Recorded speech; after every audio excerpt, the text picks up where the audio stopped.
Well, hey there and hello there, my gorgeous design divas on Facebook. And hey there and hello there to you, my gorgeous design divas on Instagram.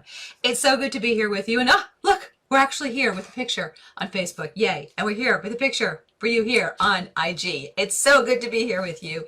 I'm Donna Hoffman. They call me the interior design advocate because I wipe out the disappointing design result in your home. I wipe out the ugly room, the room that's driving you bananas, the room that's still not right. And how do I do it?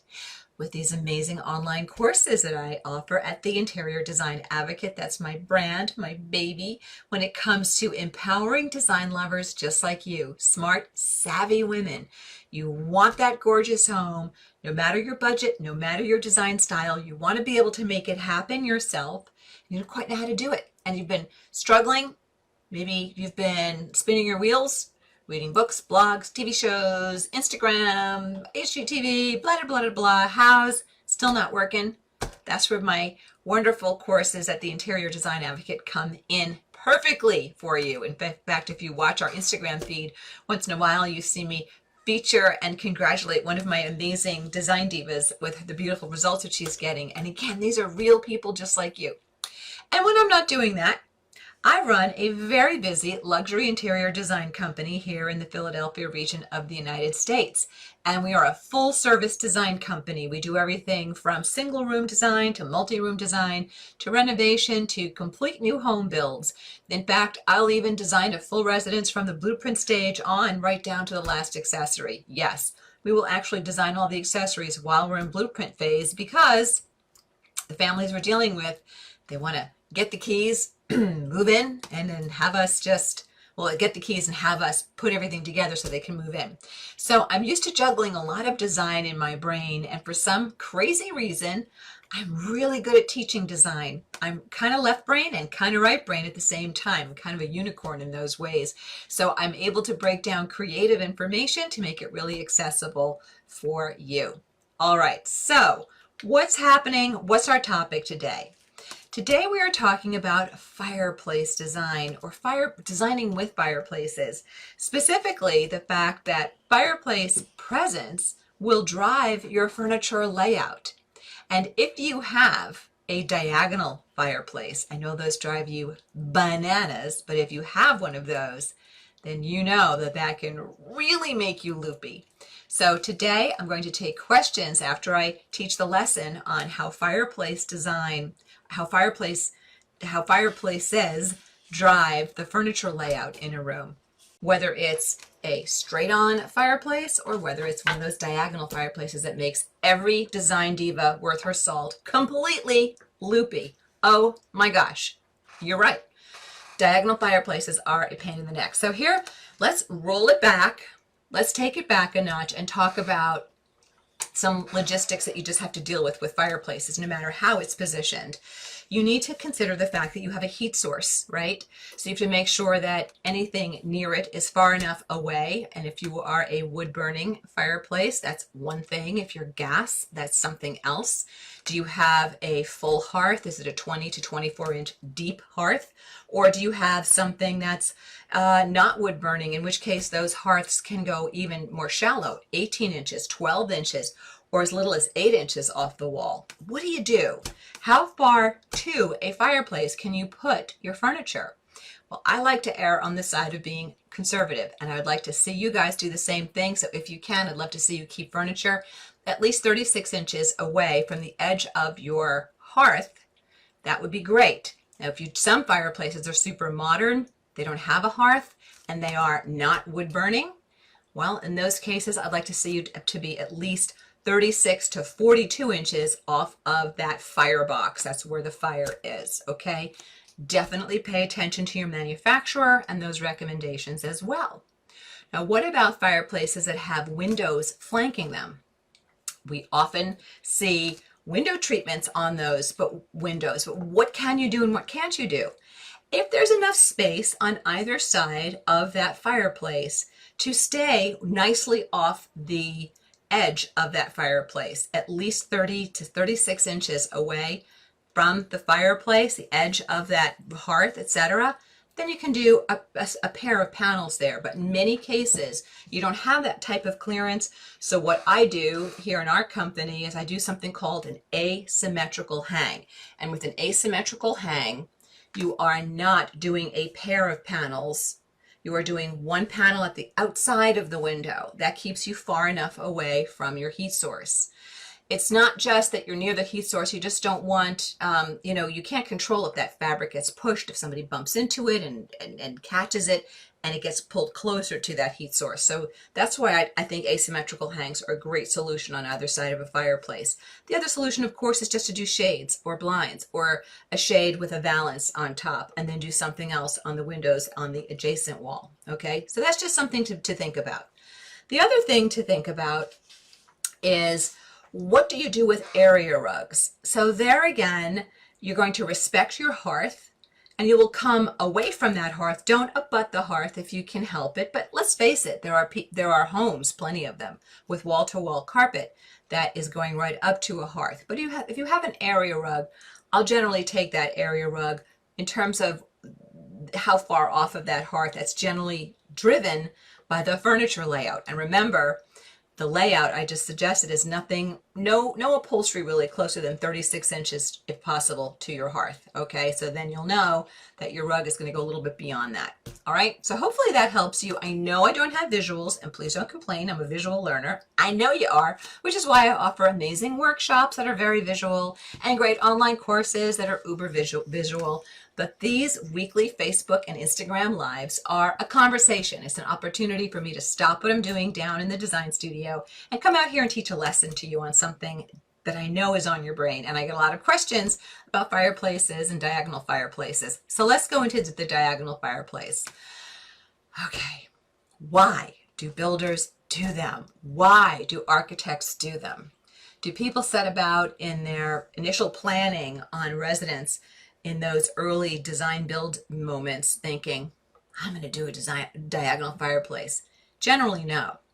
Diagonal fireplaces tend to show up when there is a challenge, a space challenge, and somebody's trying to get something to look bigger or feel bigger. Usually there is some architectural constraint somewhere. Maybe it's a multi-dwelling 55 plus community, or maybe it's a lot size where given everything else the builder is trying to do, big foyer, big open kitchen, there just isn't room for anything other than a diagonal fireplace. They're always chosen as problem solvers on the builder end, not knowing that they're making a bit of a headache for the design diva who's going to have to furnish that space. So if you know that you are going to be upsizing or downsizing, and you know diagonal fireplaces just make you loopy after today's conversation, then make that the deal breaker and don't even buy a residence that has one, because you will be forever fighting with it if you can't make peace with it.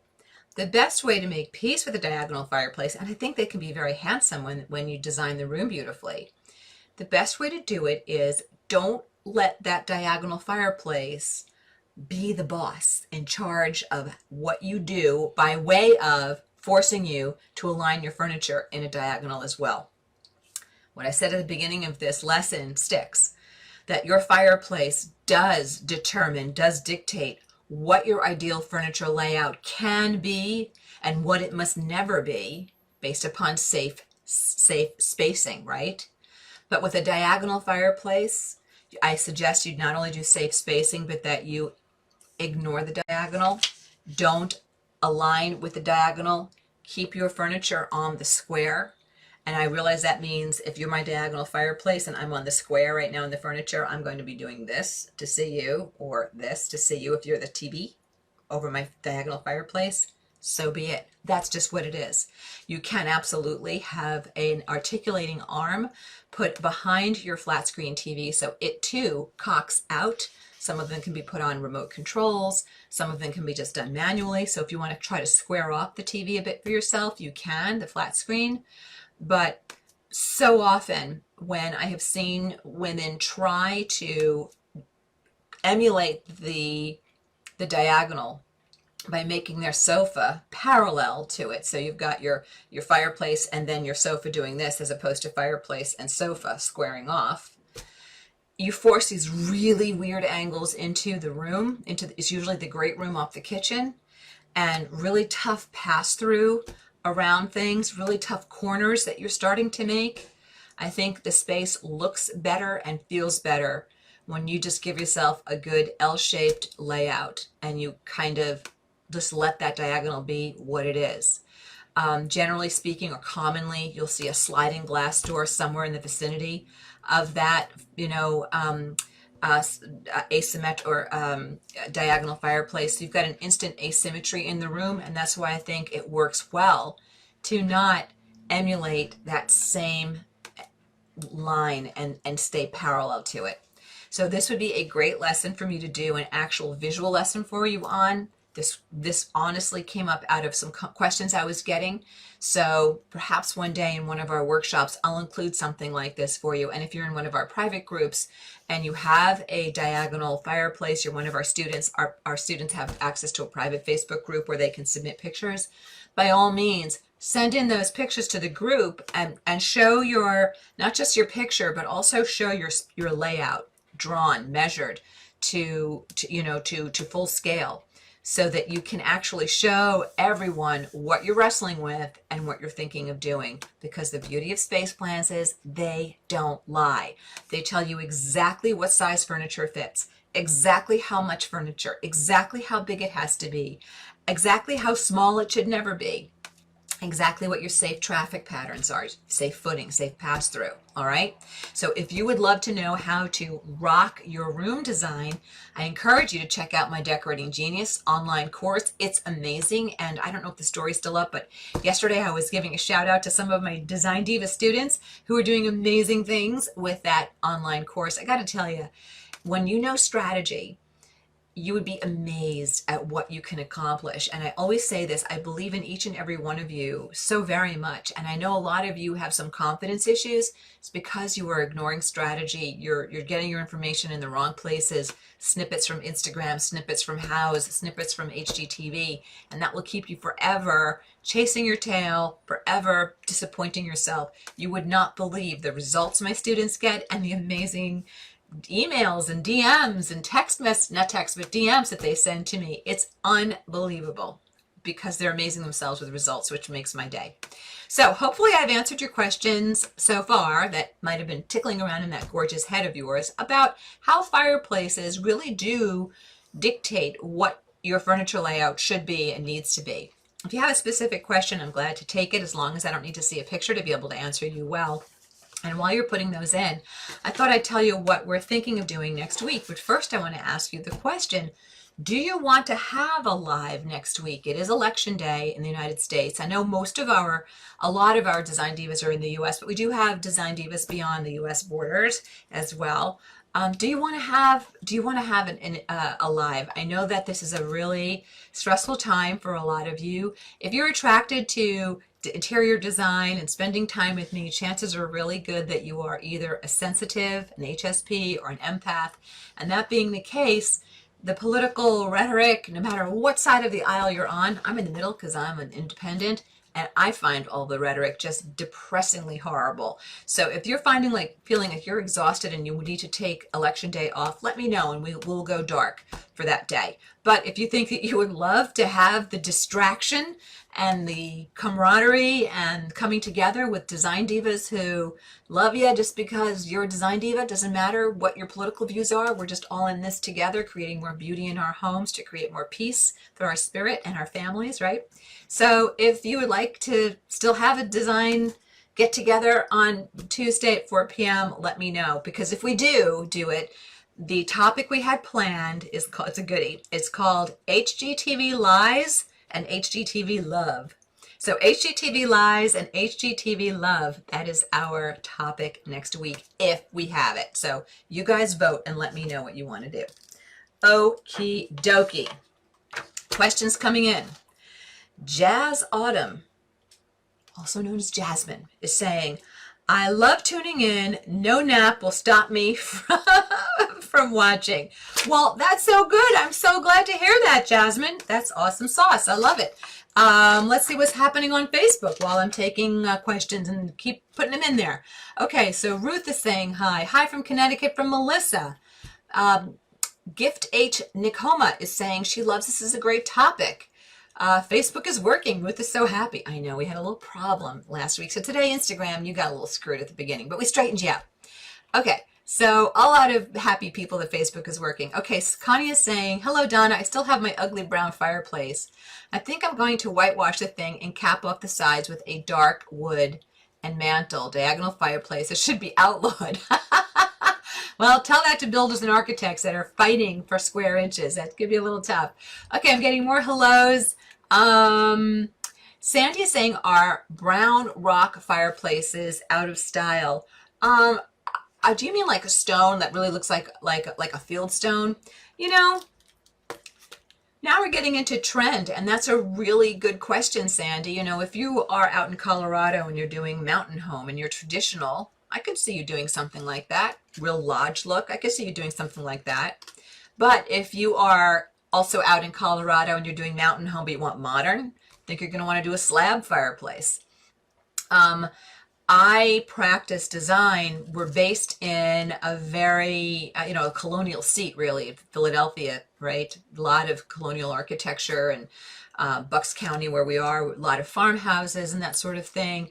But even there, I'm working on some palatial residences that have maybe a stone exterior, but the stone is becoming more refined looking in terms of its cut. And we're really not doing a lot of stone fireplaces. People want something a little more modern, a little more transitional looking, but I wouldn't decide that it's an OUT out kind of moment. I think the furnishings that you put around it will bring it along and update it. So if you're building new, I don't know that it's the first thing I would do, depending upon what part of the country you're in, what design style you're working in. But I wouldn't be crying into my teacup over that one, Sandy. Hopefully that helped you. Okay, Medork is saying, what would be the most realistic looking fireplace other than wood burning fireplace? Pros and cons of different types of gas and electric. All right, listen, don't shoot the messenger. Well, actually, I'm not going to be a messenger. I'm actually going to express an opinion. I think you've got to be careful with some of these, wants to be a fireplace but really isn't fireplaces, because I think they can look like Barbie doll furniture really fast.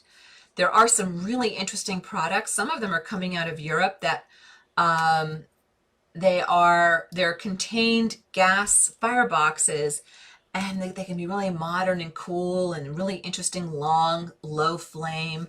I think those can be really great looking, but when I've seen things that are a faux fireplace with a faux mantle that just sort of sits like an electric something that just sits in front of a wall, I just don't think it looks terrific. And we were taught in design school, and I still, abide by this, that nothing in a room is better than something bad. So I am not a big fan of the little diminutive fireplaces that are trying to be fireplaces and they're really not. I hope I didn't insult you, and I hope I helped you with that answer. And if you've got a follow-up, please feel free to put it in. All right, Facebook. Carol is saying, I'm renovating a 1950s brick ranch. Its living room has a corner fireplace and 3 doorways. Oy! 2 regular windows and 1 large front window. Can you say no wall space? Everybody, 1, 2, 3, no wall space. Carol, we agree with you, no wall space. And she's saying it's an arrangement nightmare. It is. Carol, your name looks familiar. I'm thinking you're in one of my courses. So if you are, go into the private Facebook group and post pictures, post your plan, draw it out. It's an amazing community. It's very, very supportive. So people will help you through. And I think the other thing you got to do, guys, too, if you're dealing with diagonal fireplaces, watch the footprint of your furniture.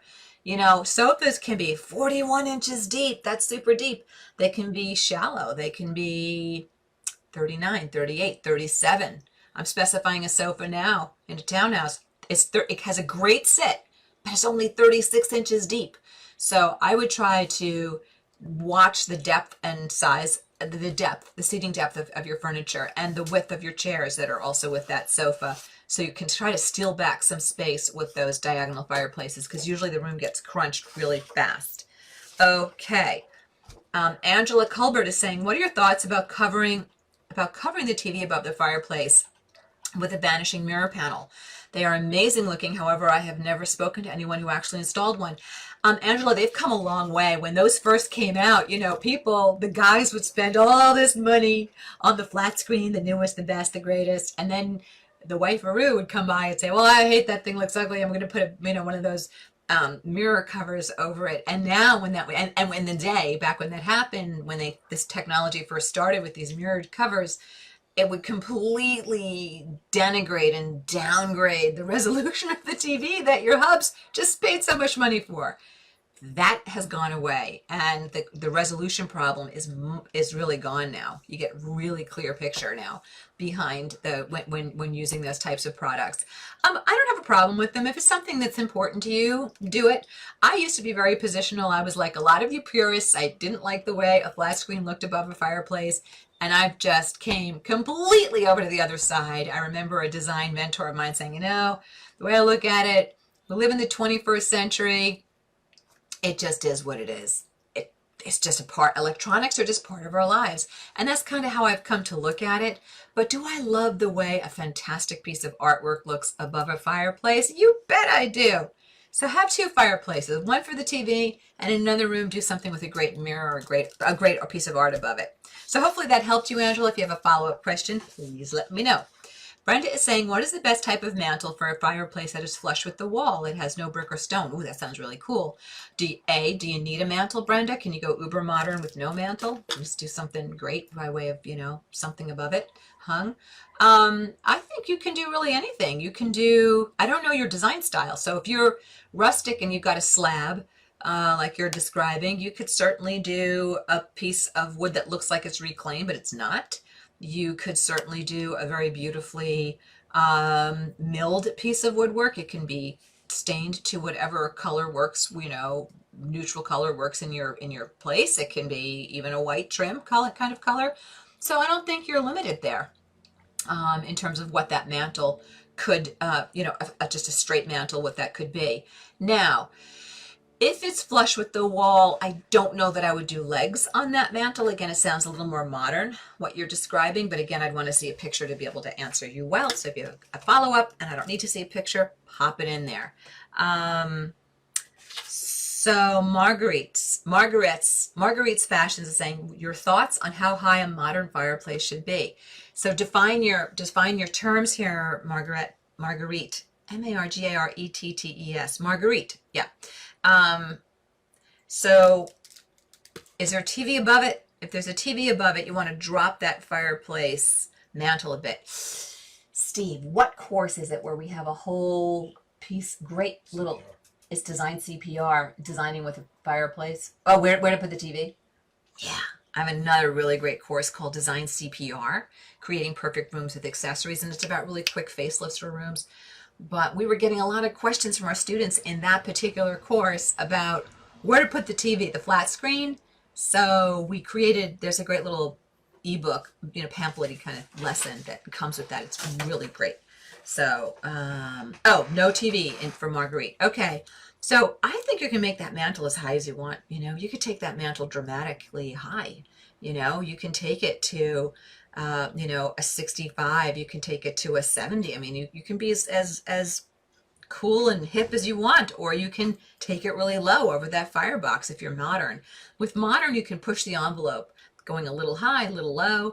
But the mantle should be in relationship to the firebox, Marguerite. So if you're going to lift that mantle, are you also going to raise the firebox? I'm working on a residence now where in the exterior, in the pool house, there's a covered area. And just so everybody gets a great view of this fireplace, we're going to lift that firebox higher off the floor than standard, so that when people are in the pool, they can still see this fire. So I'd have to see pictures to be able to go in more deeply with you. I'd want to know what your design style is, but I think you can push the envelope a little bit, depending upon also your design style and your design fingerprint. Hope that helps you. Carmen is saying, what to put on the left wall of a fireplace in an open concept room when you only have cabinetry on the right wall side, there's about 3 to 4 feet of wall space. Oh, that's easy. Art. I do one good sized piece of art or 2 stacked pieces, north and south. And I think your problem is solved. And I haven't seen a picture of your space, Carmen, so I'd want to see that to really weigh in, but can there be nothing there? And is there maybe furniture that is kind of doing something, or is there a floor plant that goes into that area? I'm not a believer that every single inch of space has to be over designed. I think you need to let there be a little bit of negative space in a room, let the eye rest. So I'd want to see it before chiming in for sure, but I think hopefully that idea about art would really help you. Okay, Beth is asking if I can put up a link to my online course. No. Oh, yes, we did that already. Sorry. Beth, did you see me trying to get Instagram to go live? You see what a spazazoid I can be with tech stuff. So, you know, ask me in the middle of one of these things to put up a link. I think that's above my pay grade. Sorry. Angela is saying, painting the fireplace brick is forever. Is German schmear worth the extra effort, or can whitewash give you the same finish? My style is coastal and modern country. Angela, that's a great question. I throw it out to the group. I am not a crafty girl, so I could not begin to tell you. I hired the guy to do what I designed, so I couldn't tell you what product, about those 2 products, but it's a great question.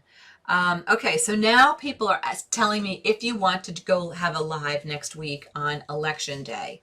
Marcia is saying, I vote yes to a live on November 3rd. Shelly is saying, yes, I voted early. Jennifer is saying, yes, I want one. Cheryl saying, design is our happy place. We need this every week. Yay, Cheryl. Beth is saying, thank you for, I guess, the link. Connie's saying, yes, she wants a live. Terry's yes for November 3rd, exclamation point. Yeses. Voted early and life goes on from Carol. Yes. Also voted early, so please go live. Yes to the live. Sounds interesting. Yes, please have a live meeting. Okay, we're going to do it. We're going to be live next week. All right, there it is. So, Home Decor Life Love. Still love that handle. Home Decor Life Love is saying, what are your thoughts on fireplace screens? Even for gas fireplace used as a decorative piece, I love it. Sometimes it seems like too much, but, well, here's the thing. I mean, don't do like a crazy overdone, overdesigned fireplace screen. Do something really clean and sleek and fabulous looking. It's a piece of jewelry at your fireplace. So I think they're great looking. It has to be the right piece. If you're modern or transitional, you don't want this scrolly thing, you know? So, and I think there's some nice options out there. So I like them. I don't mind them. And again, it depends upon your style. If you're uber modern, you might do an uber modern screen or no screen. But if you do a screen, you'll probably want to do something that has modern lines that makes sense with everything else that's in your room. That fireplace screen should be part of your accessory story. It should be part of the line that you're creating in the total story that you're curating in that room, right? It's an important accessory. So pay attention to those shapes. All right, let's see if there are any other questions on Facebook. Okay, Jill Fry is saying, to complicate matters, my mantle is directly above the face of the fireplace, but the wall above the mantle is 2 tiers, leaving me with a deep shelf, and the walls intersecting all the way up to the 25-foot ceiling. It's hard to, this is a long one. It's hard to know how to decorate the mantle and the deep shelf. Hard to explain. Jill, I'd want to see a picture, but it sounds like you've got your work cut out for you. Those niches and high shelves that the builders do drive me bananas. I try to discourage people when they're in the build mode from even doing them. They're tough, and I'd want to see a picture to be able to advise you, Jill. Samira is saying, just wondering about size of blackout curtains I should use for bedrooms. Samira, I'm going to stay on topic since we're getting a lot of questions on fireplaces. Okay, Maria is saying, I didn't do the fingerprint before I bought my sofa. Donna, you told me that I was hard-headed last year, was under crunch for a holiday party. Now I'm stuck with a short and deep sofa. I'll listen now. Diagonal fireplace got me. Marcia, you're not hard-headed. You're a cutie patootie, and I'm glad I'm glad I'm able to help you now. So that's good. All right, girls, listen. I've got to get out of here soon. I've got 2 more questions. Again, next week we've decided we are going to go live. We're going to do a great topic. It's called HGTV Lies and Love. HGTV Lies and HGTV Love. Okay, said that wrong the first time. HGTV Lies and HGTV Love. I only write these and write the titles, so heaven forbid I should be able to say it well. Long day. All the aspirin I took has not kicked in yet. Okay, so Ruth is saying, these are the last two questions. My TV is above the diagonal fireplace with a built-in outlet. Good. Fireplace is gas. Good. So happy to hear that I got it right with the squared off furniture. Woo! Wood floor with no hearth. My area rug goes almost to the fireplace. Is that okay? Ruth, your name is not familiar to me, but that doesn't mean you're not one of my students in one of my online courses, because there are thousands of women taking my courses. I'd love to see a picture of what you're talking about. From an aesthetic standpoint, to make sure it makes sense, because it's your furniture layout that will drive that. But almost up to, and it's gas. I think you're fine if you're gas, but I'd want to see it before I weighed in on it. Yeah. I'm sorry for giving you a wussy answer like that, but I really want a picture to be able to answer you well. Any other fireplace questions? Carol is saying, if the furniture and area rug is squared off, should I cut the corner of the rug to be parallel? No. No. Don't cut the corner of the, yeah. No, you're going to, the area rug does become tough. You're going to, you might square off your rug so it's not a perfect 8 by 10 or 9 by 12. You might do a 12 by 12 or an 8 by 8. You might create a square there, and you might choose to fall fairly short of the fireplace. Again, I'd want to see the picture. You might pull that rug so it doesn't encapsulate all of the seating that's closer to that diagonal fireplace. But again, I want to see it to be able to weigh in. Fireplaces that are diagonal are definitely bugaboos, and I get a lot of questions on them. So maybe one day for our students, we'll do a real workshop, a real course on, how you handle those fireplaces, because when builders are trying to maximize space in contained spaces, this is such a quick device that they go for, even though it creates a nightmare for the buyer who's going to live in that residence. All right, so here's what I want to say to you as we get ready to part ways, just for a week, until I see you next week at 4 p.m. Eastern for our Instagram Live and our Facebook Live. And Mercury's retrograde is over next week. So I know you guys think I'm a whack job because I think that's what my problem is. But the last 2 weeks, we've had little technical problemos. But here's what I want you to know about this election in all seriousness. I don't care what side of the aisle you're on. You are a human being. And the people on the other side of the aisle, they're just human beings too. And when this election is all done, about half the country is going to be thrilled, and about half of the country is going to be miserable. Here's what I want you to know. You are okay. No matter what happens with this election, you're okay. You are okay. We love you. You love your family loves you, your friends love you, you still have your life, your day in and day out, you're going to be okay, you are okay. If you're on the winning side, be gracious to those people who are crestfallen. If you are one of the crestfallen ones, be gracious to those who got their way. They have just as much right for their opinion as you do for yours. Try to be respectful of everybody out there, my lovelies. That's why I love being with you guys, because you have amazing heart, creativity, sensitivity, and I think in some ways you're the leaders. You really are, modeling for the world how people should treat each other with sensitivity and a knowledge that what we have in our surroundings, not just the beauty, but the essence and the energy we put out there, also affects everybody around us. So blessings and love to all of you, no matter what happens next week. Take a deep breath, get some sleep, take a bath, eat some chocolate, do what you need to do, and I'll see you on Tuesday, 4 p.m. Eastern. Okay, big hugs. Bye-bye now. Hi, this is Donna. Thanks so much for watching. And if you like this video, please hit the like button and comment below so I know what you think. And don't forget to subscribe to the Interior Design Advocates channel so you don't miss any of our great content.